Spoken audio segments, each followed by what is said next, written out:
আসসালামু আলাইকুম ওয়া রাহমাতুল্লাহি ওয়া বারাকাতুহু। সম্মানিত শিক্ষার্থী বন্ধুরা, আজকে আপনাদের সামনে হাজির হয়েছে আমাদের ধারাবাহিক কোর্স নাম্বার ৮ নিয়ে।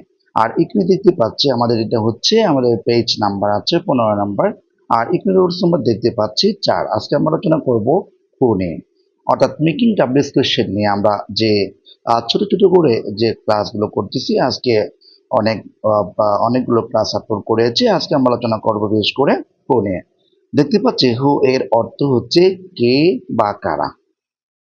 তাহলে সাবজেক্ট হিসেবে ব্যবহৃত কোনো ব্যক্তি সম্পর্কে জানার জন্য আমরা হু দ্বারা প্রশ্ন করতে পারি। ঠিক আছে, বিশেষ করে সাবজেক্টের নিচে যদি কখনো আন্ডারলাইন থাকে এবং ওটা সম্পর্কে কোনো কিছু জানতে চাওয়া হয়, আমরা হু দ্বারা প্রশ্ন করতে পারি।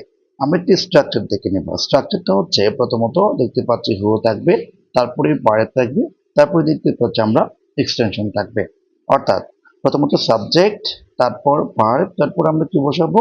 এক্সটেনশন বসাবো। এইভাবে দেখতে পাচ্ছি একটি বাক্য দিয়েছি এখানে আপনাদের সুবিধার্থে আমি উত্তর যোগ করেছি, যে এখানে দেখতে পাচ্ছি Afrin Sultana Nipa is going to Chattogram বা চিটাগং।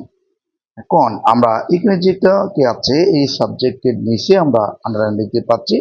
তাহলে এখন এই বাক্যটাকে আমরা কিভাবে মেকিং ডাব্লিউএস করব, সেটি আমাদের মেন কথা।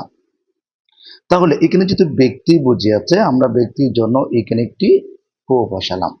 তারপরে আমরা এখানে যে ভার্বের সাথে একটা ইস ছিল, এই ইসটি বসিয়ে দিলাম। বাকিরা যা যা আছে সবগুলো হুবহু বসিয়ে দিয়েছি। তাহলে এই হচ্ছে আমরা আজকের ক্লাসে যে ৪ নম্বরে যে হু এর আলোচনা, এটাই। অর্থাৎ কখনো কোনো একটা বাক্যের সাবজেক্টের নিচে যদি আন্ডারলাইন থাকে, তাহলে আপনাকে হু দিয়ে প্রশ্ন করতে হবে।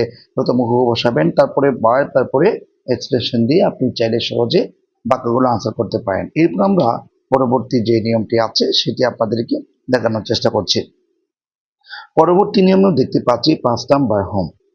আমরা জানি কি, কখনো কোনো সময় অবজেক্টের জায়গায় যদি বা সাবজেক্টের জায়গায় হু থাকে, সেক্ষেত্রে আমরা কি করতে পারি, যে আমরা হু অথবা হোম দ্বারা প্রশ্ন করতে পারি। তাহলে এখানে দেখতে পাচ্ছি হোম। হোম সাধারণত এর অর্থ হচ্ছে কাকে, কার সাথে, বা কার দ্বারা, বা কার প্রতি, কার জন্য ইত্যাদি ব্যবহার করা হয়। অবজেক্ট হিসেবে কোনো ব্যক্তি সম্পর্কে জানার জন্য আমাকে হোম দ্বারা প্রশ্ন করতে হবে।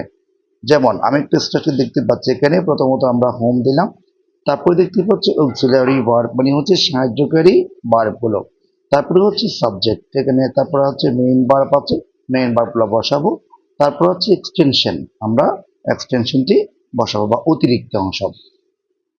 এরপরে আমরা একটা বাক্য দেখতে পাচ্ছি, সেম নেম, একটা সাবজেক্ট দিয়েছে এইখানে। তারপর দেখতে পাচ্ছি is going to Cox's Bazar with his teacher. মূলত এইটি আমাকে প্রশ্ন করতে হবে। তা আমরা এখানে দেখতে পাচ্ছি Papin Sultana Nipa is going to Cox's Bazar with his teacher. অর্থাৎ কথা হচ্ছে আফরিন সুলতানা উনি কি যাচ্ছেন, কক্সবাজার যাচ্ছেন উইথ হিজ টিচার, তার শিক্ষকের সাথে। সেক্ষেত্রে আমরা এখন কার সাথে যদি আমি প্রশ্ন করতে চাই, আমাদের শুরুতে একটি ওয়ার্ড বসাতে হবে, সেটা হচ্ছে উইথ হোম। অর্থাৎ উইথ হোম প্রথমে দিতে হবে, মানে কার সাথে। With home is Afrin Sultana going to Cox's Bazar. অর্থাৎ প্রথমত আমরা উইথ হোম দিলাম কেন, যদি কখনো কোনো সময় আপনার কার সাথে, কার জন্য এভাবে দ্বারা প্রশ্ন করা হয়, প্রথমত আমাকে কি করতে হবে, ফর হোম, কার জন্য। ঠিক আছে, আবার যদি এখানে সাথে বোঝায়, তাহলে ফর এখানে বলছে উইথ হোম, কার সাথে। আমি বলছি যে মনে করেন এখানে একজন ব্যক্তির নাম দিলাম, অথবা he is going to Dhaka with his teacher, সে তার শিক্ষকের সাথে কক্সবাজার যাচ্ছে বা ঢাকায় যাচ্ছে। তাহলে আমরা কি করব, উইথ হোম, মানে কার সাথে যাচ্ছে, উইথ হোম হি, অথবা with home is he going to Cox's Bazar.